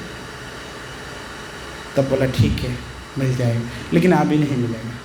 तो कभी बोला जब मैं कली युग में मैं जगन्नाथ बलदेव रूप में चतुर्धा मूर्ति के रूप में मैं आऊँगा, तब मैं राजा इंद्रद्युम्न के माध्यम से मैं विशाल रूप में सेवा ग्रहण करूँगा। उसी समय मैं सबको क्या करूँ? प्रसाद वितरण करूँगा, और सब लोग उसी समय प्रसाद ग्रहण करेंगे और सब लोग प्रसाद के आनंद को लेंगे, तब मिलेगा, तब जाके पार्वती माता शांत हुआ। तो देखिए आज भी हम लोग जगन्नाथपुरी मंदिर में जाते हैं तो जगन्नाथ जी का जब भोग लगते हैं, भोग लगने के बाद सबसे पहले ये प्रसाद ये पार्वती जी को दिया जाता है। वहाँ पे साक्षात बिमला देवी के रूप में पार्वती जी विराजमान है। तो जगन्नाथ जी का जब भोग लगता है, भोग लगने के बाद तो सबसे पहले वो भोग कहाँ पे जाते हैं? प्रसाद पार्वती जी में उनके पास जाते हैं, और पार्वती जी के बाद वहाँ पे भोग लगने के बाद सीधा आनंद बाज़ार में जाते हैं, और आनंद बाज़ार से जाके सब लोगों को मिलता है, कीड़ा मकोड़ा जानवर सबको मिलता है। वहाँ का प्रसाद की इतना महिमा है, कहा जाता है जो वहाँ का जो प्रसाद की जो बर्तन होता है ना, जैसा मिट्टी का हांडी में बनता है। जगन्नाथपुरी जो प्रसाद बनाते हैं ना, वो भी एक विशाल रूप में एक बनता है, बहुत शुद्ध तरीक़ा से प्रसाद बनता है, वो रंधन करता है। तो मिट्टी का जो बर्तन है ना, वो बर्तन में करते हैं, और वो मिट्टी का बर्तन एक ही बार यूज़ होता है, एक बार कर दिया तो फिर दोबारा उसमें नहीं करते हैं। तो मिट्टी का बर्तन को क्या करते हैं, जब खाली हो जाता है, खाली होने के बाद वो मिट्टी का बर्तन को तोड़ते हैं, तोड़ के इतना छोटा छोटा टुकड़ा बनाते हैं, और कोई भक्त खाने के लिए गया तो वो मिट्टी के बर्तन में प्रसाद देते हैं, और वो मिट्टी का बर्तन में कोई खाएगा, कोई भक्त खाया, खाने के बाद वो मिट्टी का बर्तन क्या करते हैं, वहाँ पे छोड़ के जाता है। तो दोबारा जब कोई भक्त आएंगे फिर उसी बर्तन में ही देगा, उसी बर्तन में ही देते हैं। और जब उसी बर्तन में आप जो जहाँ पे छोड़ के जाता है, वहाँ पे जाके देखिए कुत्ता बिल्ली सब आके उसको चाटते रहते हैं, कुत्ता बिल्ली भी आके चाटते हैं, लेकिन दोबारा जाएगा तो उसी बर्तन में ही आपको प्रसाद देगा। तो ये होता है जगन्नाथपुरी मंदिर की महिमा प्रसाद की। इतना पावरफुल है जो कुत्ता बिल्ली खाने के बाद में भी वो स्थान में हम लोग खुद भी जाके खा सकते हैं। तो इसीलिए जगन्नाथपुरी मंदिर में जाके जो प्रसाद लेते हैं ना, वो प्रसाद कभी भी झूठा नहीं होता है। कोई वक्त तो खा रहे हैं, खाते खाते वो प्रसाद खा नहीं पा रहे हैं, तो उनका जो बचा हुआ प्रसाद है ना, मैं खुद जाके भी ले सकता हूँ। ऐसा नहीं वहाँ पे कि वो खा रहे हैं तो उसका झूठा मैं खाऊंगा, नहीं, ऐसा नहीं। वहाँ का प्रसाद कभी भी झूठा नहीं होता है। भले एक मुसलमान भी आके खा के गया, उस नहीं खा पा रहे तो उनका झूठा जो आधा छोड़ के गया, जो वो भी प्रसाद खुद खा सकते हैं, हम खा सकते हैं। ये प्रसाद की इतना महिमा होता है। तो इसी प्रकार से जगन्नाथ मंदिर में आज भी हम लोग जब जाएंगे दिखाई देते हैं, लेकिन आज को समय के साथ थोड़ा सा चेंज हो गया। जैसा मिट्टी का बर्तन का जो सिस्टम है अभी है नहीं। अभी क्या करते हो, पत्तल में देते हैं, पत्तल में देते हैं, ठीक है। लेकिन पहले जाते थे तो मिट्टी के बर्तन में मिलता था। तो समय के साथ साथ बहुत कुछ परिवर्तन होने के लिए जा रहे हैं। तो वहाँ का कोई भी प्रसाद की जो कोई भी वस्तु हम लोग क्या करते हैं, आज हम लोग कुछ बनाया, दूसरे दिन क्या होता है, ख़राब हो जाता है, सड़ जाता है। दाल हो या कुछ सब्जियां हो, उसको हम लोग फेंक देते हैं।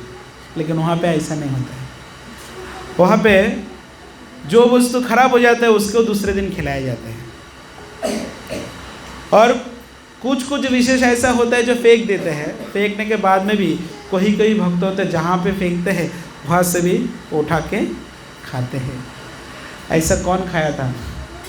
आप लोगों को धुदीचेरा महोत्सव के रघुनाथ दास जी का बारे में कहा था ना उस दिन।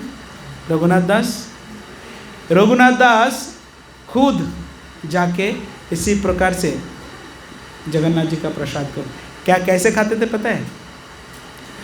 जो वहाँ का जो अन्न होता है ना, अन्न जो चावल, तो चावल 1 दिन 2 दिन हो जाने के बाद वो सड़ जाता है, वो खराब हो जाता है, तो उसको खाया नहीं जा सकता है। तब उसको क्या करते, एक जगह है उधर फेंक देते। तो रघुनाथ दास क्या करते थे, वो जो फेंक देते थे ना, उसको जाके लेके आते थे, लेके आके उसको अच्छे से धोते थे। तो चावल जब सड़ जाता है, सड़ने के बाद बार बार धोने के बाद उसके लास्ट में ना उसका एक कनी बचता है। तो रघुनाथ दास गोस्वामी क्या करते थे, रोज इसी प्रकार से चावल को धोते थे और उसका जो कनी था वो लेते थे और बहुत वहाँ आनंद के साथ खाते थे। जब रघुनाथ दास गोस्वामी जगन्नाथपुरी में थे, महाप्रभु के साथ मिलन होने के बाद रघुनाथ दास गोस्वामी शुरुआत में महाप्रभु का उच्छिष्ट खाते थे। महाप्रभु के साथ में बैठते थे, बैठने के बाद महाप्रभु जो खाते थे, खाने के बाद वो उच्छिष्ट उनको देते थे, रघुनाथ दास गोस्वामी खाते थे। लेकिन अचानक देखा रघुनाथ दास गोस्वामी उसी समय प्रसादम के समय नहीं आता है। तो 1 दिन 2 दिन हुआ तो महाप्रभु के मन में प्रश्न आया, बोले हाँ रोज वो आके मेरा जूठन खाते हैं, मेरा उच्छिष्ट प्रसाद खाते हैं, अभी 2-3 दिन से क्यों नहीं आ रहे? तब कुछ भक्तों को पूछा, क्या उनका तबीयत तो ठीक है ना रघुनाथ का? तो एक भक्त ने कहा, महाप्रभु रघुनाथ दास गोस्वामी का मन में ऐसा चिंतन है, हर रोज आपकी उच्छिष्ट प्रसाद उनको मिलने के कारण उनके मन में ऐसा अहंकार आ जाए क्या ना, मैं इसी प्रकार से बार बार में महाप्रभु का प्रसाद मिलेगा तो मुझे एक अहंकार पैदा हो जाएगा। तो इसको दूर करने के लिए उन्होंने अभी से यहाँ पे नहीं आएंगे। वो क्या करेंगे और क्या करते हैं, बोले रोज़ वो जाते हैं जगन्नाथपुरी में जहाँ पे वो प्रसाद फेंका जाता है, उसमें से वो क्या करते हैं, निकल के धोते हैं, धो के लास्ट जो कण वस्तु जो बचा रहता है उसको खाते हैं। बोले अच्छा ऐसा है? उसमें क्या रस है, क्या आनंद है, मुझे देखना है। तो मुझे देखना है करके उन्होंने क्या किया, महाप्रभु रघुनाथ दास गोस्वामी का वो जो चावल को धोए हुए जो लास्ट वस्तु है वो खाने का इच्छा प्रकट किया। अभी जैसे इच्छा प्रकट किया करने के बाद उन्होंने गया, जाके बोला, रघुनाथ तुम इतना अच्छा वस्तु को तुम ग्रहण करते हैं, वो मुझे क्यों नहीं देते हैं? बोले महाप्रभु आप लेंगे? हाँ, क्यों नहीं, तुम ले सकते तो मैं क्यों नहीं लूँगा। तो महाप्रभु भी उनसे लेके ये जो बचा हुआ जो वस्तु जो है चावल की, वो महाप्रभु खुद भी ग्रहण किया था। तो इसी प्रकार से जगन्नाथ जी का जो प्रसाद है, प्रसाद की महिमा असीम है, अपार है। आज भी हम लोगों को दिखाई देते हैं। आप सब लोग द्वादशी में पारण करते हैं क्या नहीं? एक छोटा सा एक लाल एक पैकेट, कपड़ा के पैकेट के अंदर सूखा हुआ चावल है, वो क्या है? वो भी जगन्नाथ जी का प्रसाद। वो कौन सा प्रसाद है? जो चावल फेंक दिया जाता है, जो हो गया उसको यूज़ नहीं कर सकते हैं, खराब हो गया, उसको क्या करते हैं? धूप में सुखाते हैं, सुखा के पैकेट करके रख देते हैं। और वो प्रसाद हम लोग क्या करते हैं? द्वादश में पारण करते हैं, हम लोग खरीद के लेके आते हैं ना। तो इसी प्रकार से जो जगन्नाथ जी का प्रसाद, कोई स्थितियों से कोई भी चीज़ों में इसका जो तुल हम लोग नहीं कर सकते हैं। तो इतना मूल्यवान वस्तु है। लेकिन आज समय के साथ कुछ कुछ चीज़ परिवर्तन हो गया। वहाँ पे एक वस्तु मिलते थे, हम लोग गया था नीलमाधव में जाके जो प्रसाद लिया था, वहाँ पे हम लोग को छाछ पिया था ना। वास्तविक में वो छाछ नहीं थे, वो क्या था पता है? उसको रायता कहते हैं। रायता मतलब क्या है मालूम है? और जो पानी में जो चावल को भिगाया रखता है ना, 2 दिन 3 दिन होने के बाद वो चावल सड़ जाता है, और सड़ने के बाद जो रघुनाथ दास गोस्वामी जो धोते थे ना, धोया हुआ जो पानी थे ना, वो पानी है रायता। तो 3 दिन 4 दिन के पुराना हुआ जो चावल के जो जल है, उसको रायता के रूप में हम लोग लेते हैं। ठीक है। तो उड़ीसा का भाषा में उसको दूसरा कुछ बोलते हैं, कि पानका में ऐसा कुछ एक बोलता है उसको, लेकिन हमारे भाषा में ये रायता है बोलो। है। तो इसी प्रकार से जगन्नाथ जी का कोई भी प्रसाद की एक कौन से कौन वस्तु भी हम लोग फेंक नहीं सकते हैं, उसका तुल नहीं कर सकते हैं। तो प्रसाद की इतना महिमा है। तो आज हम लोग जो है प्रसाद प्राप्त हो रहा है ना, जो भगवान को भोग लगाते हैं, राधा गिरिधर जी को, गोपाल जी को भोग लगता है, जो भी भोग लग के जो आज हम लोग को जो प्रसाद मिल रहा है ना, ये वास्तविक में ये जगन्नाथ जी का कृपा से हम लोगों को प्राप्त हुआ। आज ये जगन्नाथ जी का कृपा नहीं होता, हम लोग प्रसाद हम लोगों को मिलता नहीं था। तो इसीलिए जगन्नाथ जी का जो महाप्रसाद है, ये महाप्रसाद की कृपा आज भी हमारे जीवन में बहुत ज़रूरी है। तो आज से सब लोग सोच लीजिए, जो भी जैसा भी हो, हम लोग भगवान की प्रसाद ग्रहण करेंगे, प्रसाद के बिना दूसरा कुछ नहीं करेंगे। तो समय भी बहुत हो गया, 9:10 हो गया। तो और एक विषय के ऊपर हम लोग चर्चा करेंगे। भगवान की जो नवकलेवर होता है, नवकलेवर मतलब क्या है? 12 साल के अंतर भगवान की क्या होता है? एक बार जो विग्रह है वो विग्रह परिवर्तन होता है। जैसा वो विग्रह परिवर्तन होने के पीछे भी बहुत कुछ विधि नियम कानून होता है। तो उसके भी एक समय होता है, जिस समय में ये जगन्नाथ जी के विग्रह परिवर्तन करने की नियम होता है। जिस साल में 2 बार आषाढ़ महीना आएगा उसी साल में हो सकता है। तो और विग्रह परिवर्तन करने के लिए भी एक विशेष तिथि होता है और तिथि में परिवर्तन होता है। तो कैसे परिवर्तन होता है? जब विग्रह को परिवर्तन की समय होता है उसी समय को नव कलेवर कहा जाता है। नव कलेवर मतलब, नव मतलब क्या है? नया। कलेवर मतलब क्या है? शरीर।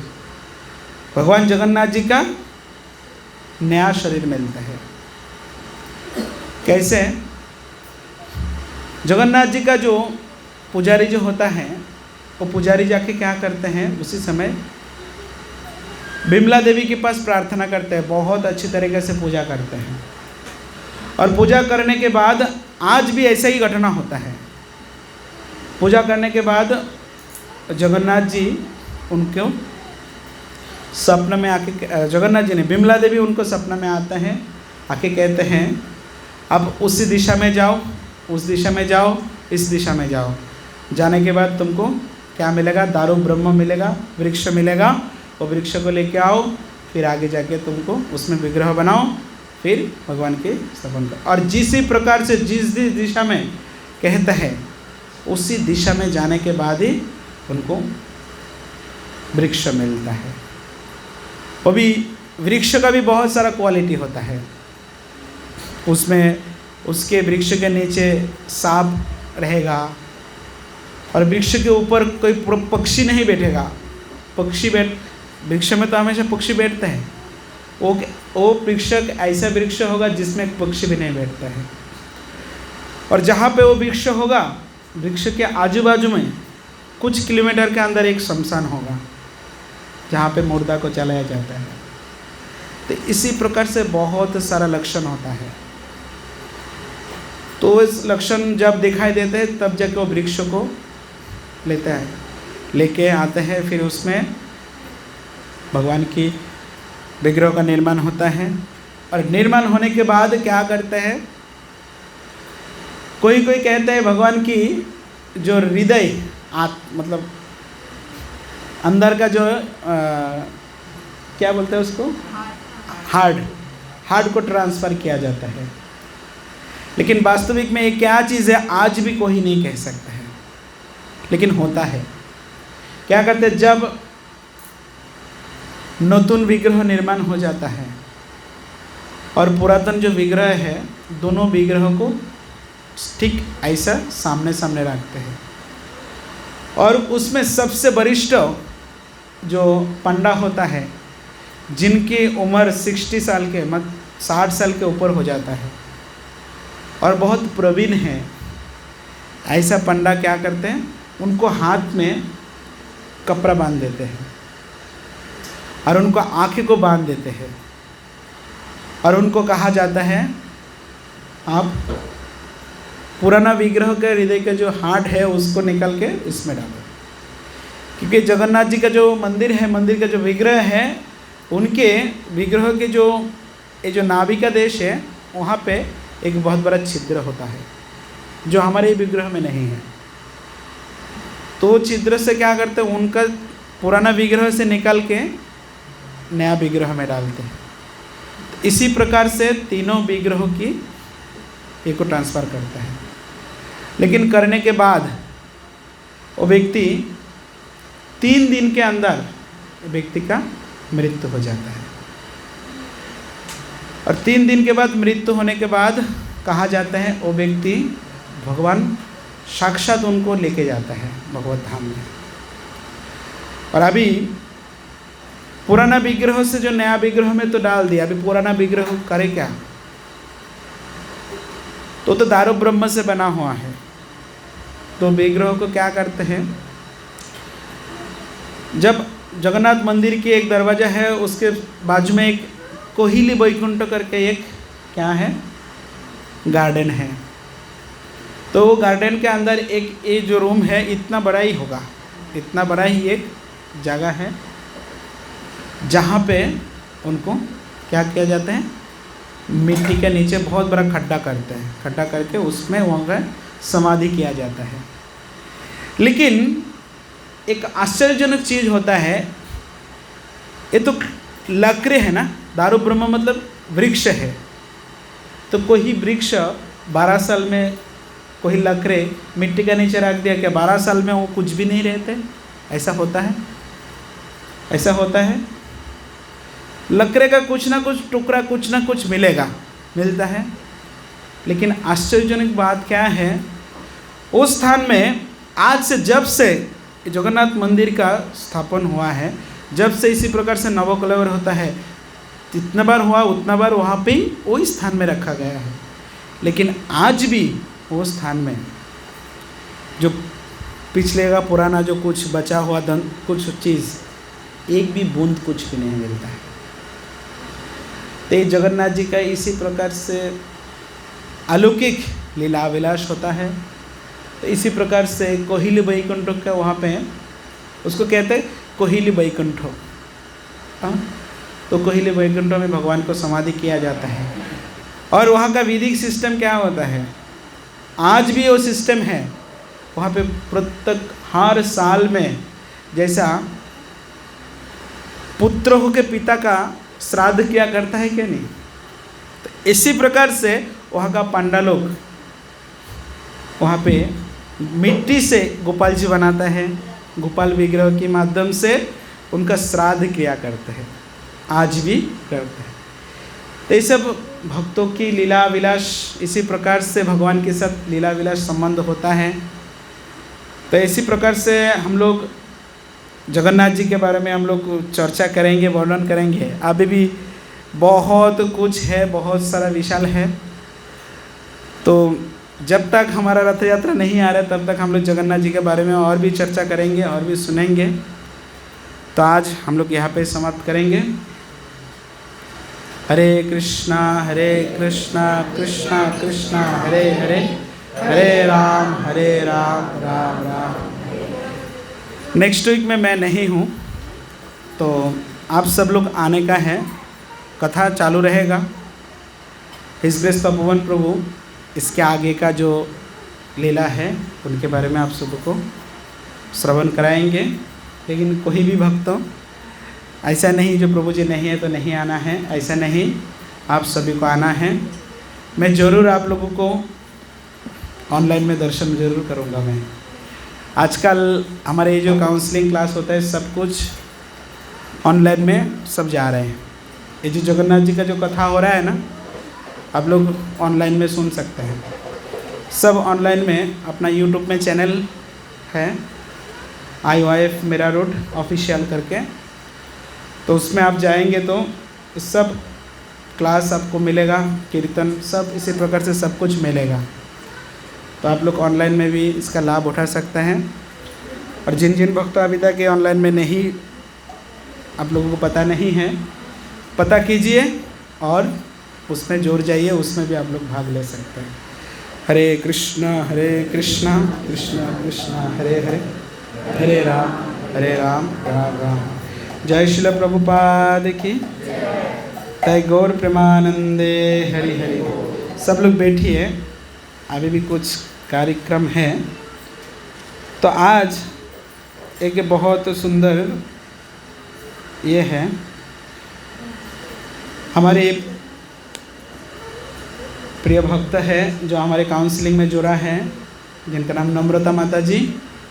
तो नम्रता माता जी के कल उनका बर्थडे है, लेकिन कल मैं नहीं हूँ। जल्दी आ जाओ सब लोग, आ जाओ, क्लास खत्म हो गया, ठीक है। तो नम्रता माता जी की कल की पार्टी आज होगा। तो आज अभी केक कटिंग होगा और इसके बाद सबके लिए प्रसादम की व्यवस्था है, तो आप लोग प्रसाद लेके जाना। और माता जी बर्थडे पार्टी के रूप में सब लोगों के लिए समोसा प्रसाद की व्यवस्था किया है। तो एक बार माता जी को हम लोग भगवान के उनके लिए एक बार भगवान के चरणों में प्रार्थना करेंगे हरे कृष्ण महामंत्र से। हरे कृष्णा कृष्णा कृष्णा हरे हरे, हरे राम राम राम।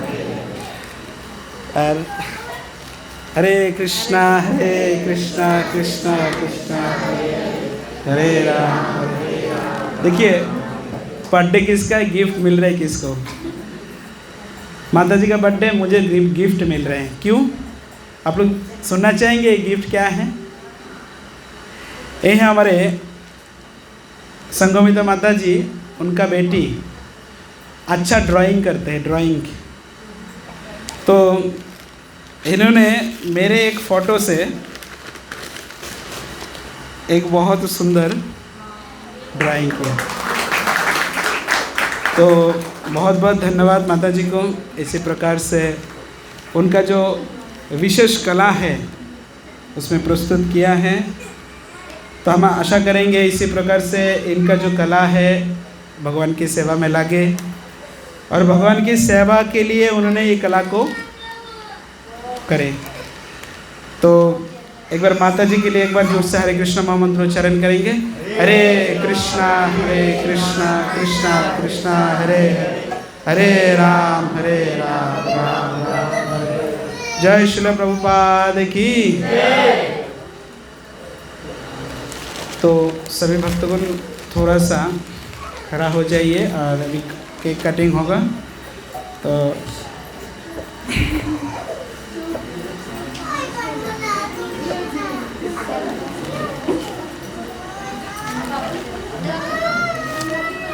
समोसा लेके आए, समोसा लेके आए, बाकी सब लोग कहाँ है? सर बाहर बैठे आराम से। तो बुला उसको, सबको